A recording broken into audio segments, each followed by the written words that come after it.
Hello everybody, I hope you're well.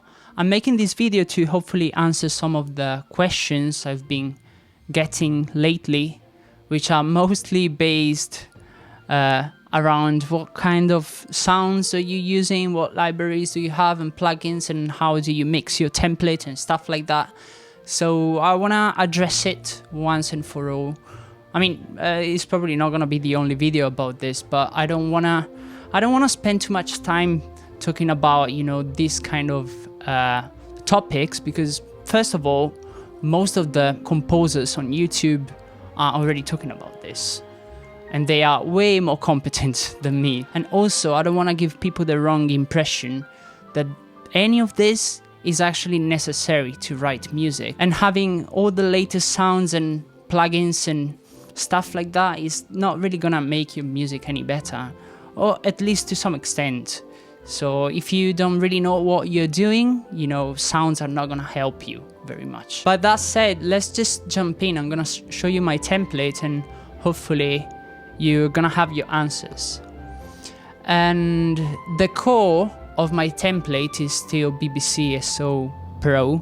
I got it last year in pre-sale, and I've been using mostly Mix 1. But for this new template, is basically all 3 microphones. And the reason for that is depth, and I think it's a little bit easier to, have a more believable sense of space with, just the 3 microphones on their own.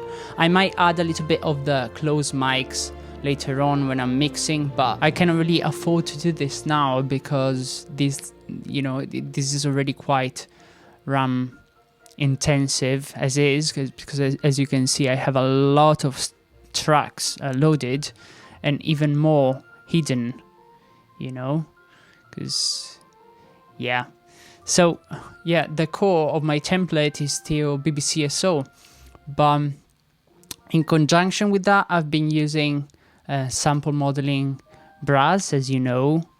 And I know it doesn't sound very good out of the box, and it takes a little bit of time to make it sit in the right place. But once you do, I mean, it's just, a dream, because there's so much stuff that you can do with it, like in terms of micro articulations, and you are not obliged to write to the samples, which I hate. I like to write for real players. I mean, at least pretend I'm writing for real players, and most of the brass writing that I do is not really suitable for any other libraries I have. So sample modeling and BBCSO are pretty much the core of my template. And what's more important, I think, then the library you use is the balance, getting all this. Let me open up the mixer. As you can see, some of these changes I made are really quite drastic, and getting these balances right is key. I mean, you could potentially get away with, balancing through dynamics and articulation and expression, and I do that. It's not just, sometimes I get lazy and just don't want to rebalance the template and just balance with dynamics. But if you don't know what you're doing, I highly recommend that you just get a score that you like or something and input a few bars. I do that all the time, and maybe we'll have a listen of a few of the examples and a few of the things I tried over here in the template, just to set the balances. And once you do that, I mean, it's gonna be a little bit easier just to write, because everything tends to sit in the right place. And new addition to the template is from the top is Hollywood Woodwinds, which is mostly gonna be runs, and hidden I have a few other stuff which I use essentially for doublings, like common doublings, like, piccolo and flutes, or flutes and clarinets. And these are not ensemble patches, by the way. These are recorded ensembles, and this is why I like it this way. But I don't use it too often. is mostly just very background stuff. Yeah, I don't think you would notice it if you were to take this away. And yeah, so I've been using that. I have here in the center of the template a note output, click, sketch, piano, something that I can play at any time, and a few microphones already armed and routed just so that I can do, if I need to start recording some audio, I can do it straight away. I have no bridge. And yeah, in terms of percussion, again, this is mostly BBCSO, for the exception of, what is this? Cinematic percussion from Spitfire original. This sound, I bought this because it's cheap and it sounds great. I don't do a lot of this kind of, epic writing anyway, so that seemed like a good fit. And for piano, I tend to use Cine Piano. It sounds fantastic and it doesn't take too much effort. If I want to do piano forward, I usually use the standard, the Cine Piano patch. But for something more orchestral, I use the classical patch, which sounds a little bit more, further back in the room. And then I have some, for plugs and stuff like that, I'm using some of the old labs from Spitfire and some samples of my own, which I created throughout the years. And what else do we have? I recently bought CSS as well, which is Cinematic Studio Strings, of course, which I have been using. I mean, I love it because it sounds fantastic, but it's a lot of work because it has some very, very extreme latencies, which can be hard to deal with. I tend to use that mostly as as you would with closed microphones. Physically, I layer this on top of BBCSO, which can help sometimes because some of the legato transitions can be a little bit wonky at times, but that helps for clarity. And then Bernard Herrmann Composer Toolkit here again for the strings, which I never use. Really, I could take it away from the template. I never really use it. And then what do we have? We have a bunch of dedicated buses for prints. So in the case I need to just print, the stems so on top I can just press record and then they just do that magically. And it's great. So yeah, and really important, the thing I've done with BBCSO, I've created some custom articulation maps because I really hate let's open this up, because I really hate working with key switches because I keep forgetting where they are and then I keep forgetting to record them, and it's just a nightmare. I don't like it. I never liked it. And for the longest time, I've had one track per, one articulation per track. So basically, I always had these huge templates, which as you can see, this is already quite big. It's like 360 tracks. So this is, huge. This saves a lot of time. I created these custom key switches. You can do it over here from articulation sets. And then basically I can just switch from here and it works as a charm. So let's have a listen to a few of the examples I recorded. They're not gonna sound particularly pleasing because I quite literally spent like 3 minutes on each, I think. But these are important in order to get, to start getting the balance right that we talked about. And yeah, so one of the first things, this is probably gonna sound horrific.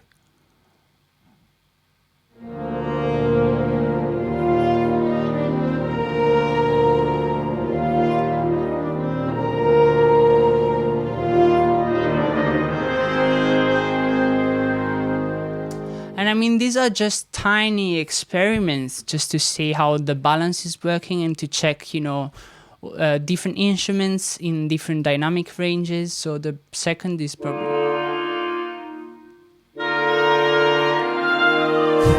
Yeah, I mean, it doesn't sound good, but that's not even the point. That was just for balance and checking probably what kind of dynamic am I using here. Just the top dynamic layer on woodwinds. And moving on, what else do we have?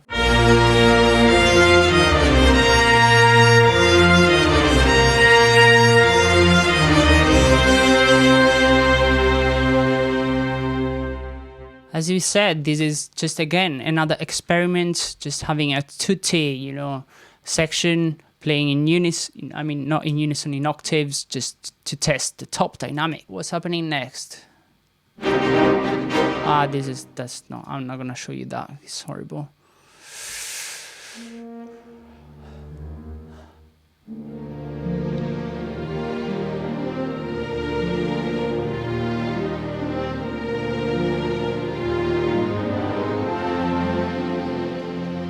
And as you can see, we're starting to get there slowly, because, well, you know, the balance that, you know, I had at the beginning when I started was probably different than the one I have right now, and that's why the blends, you know, in the previous examples are gonna be odd sounding.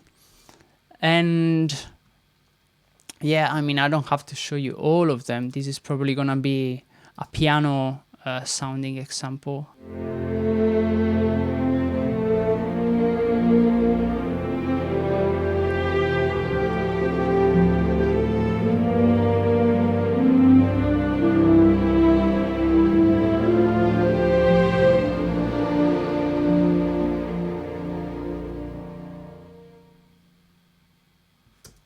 And just as important as balance, I think, is depth.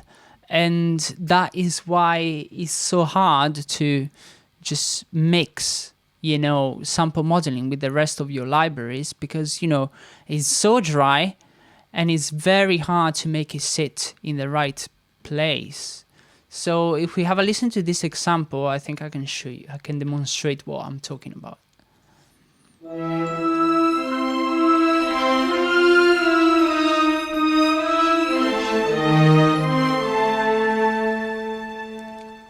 If we were to isolate the French horn,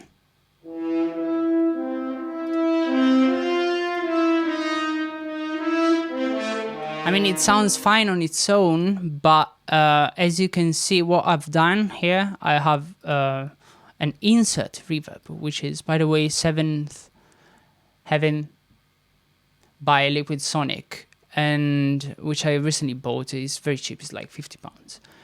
And if we were to take this, if we were to turn this off, have a listen to what happens.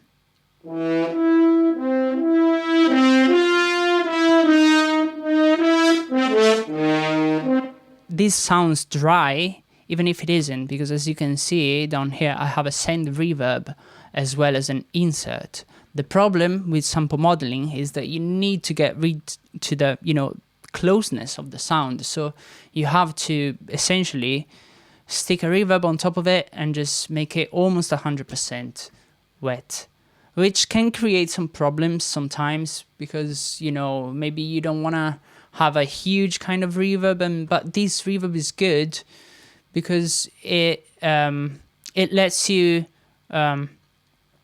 balance between early and late reflections. So essentially having, I can show you.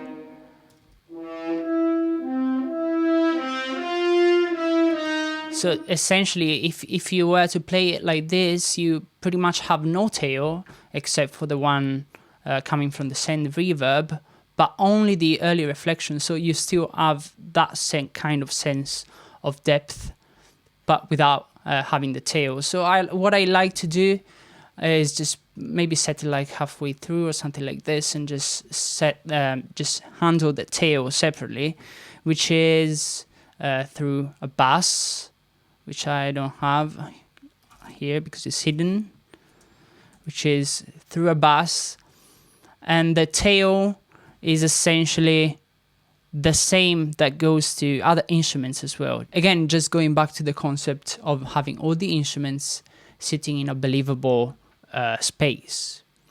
So that's sample modeling. So let's carry on.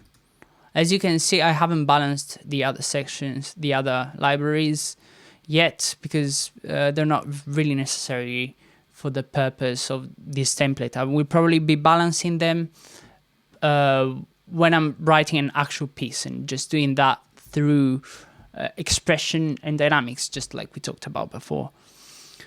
And so let's unmute this. What's happening next?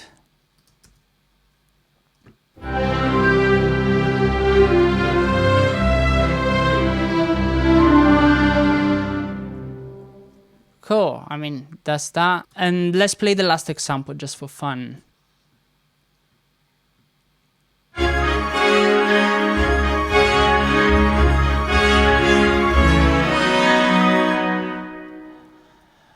And this, by the way, is the reason why I'm using sample modeling rather than just having BBC for brass. Let's have a listen to this.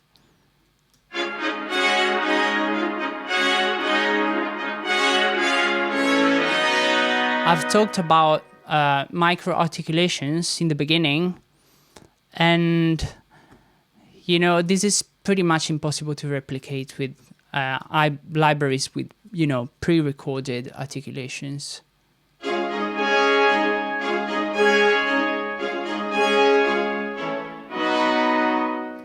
I mean, I'm still using them just to layer them, just pretty much for the same concept as before. Remember when I said I'm pretty much using CSS like a closed mic kind of sound. What I'm doing here with BBCSO is just the opposite. I'm essentially using it as a reverb to put on top of sample modeling and just, you know, just bring it to life a little bit. Because I know BBCSO sounds better than sample modeling, but I'm not really focusing on the sound here. I'm just mostly focusing on trying to get the music right. And suddenly it's now sounding a little bit more, you know, wide and big and just in a more believable space. So that's that. And what else? In terms of effects, I'm mostly just using equalizers, just these kind of curves, just having an M most of the time tends to work. Just cutting, I most of the time tend to cut frequencies away more than just boosting. I might sometimes just boost the highs a little bit, just on the strings, yes, just to add a little bit of air on top of that. But yeah, I mean, I mean, it's not simple stuff, because I know this kind of things, just putting together a template and just getting the right sounds and balance and getting proper reverb and depth, it takes a long time. And I do that all the time. I mean, I've spent a stupid, really, amount of time just trying to get my template to sound and behave the way I want it to. And you're never really satisfied, but that's the way it is, you know. There's nothing you can do about it unless you can afford to record real players. And I hope this helps. I mean, I hope this at least answers some of the questions you have been asking me. And by the way, this template is available for download for my patrons. So thank you very much for watching, and see you in the next one. Bye.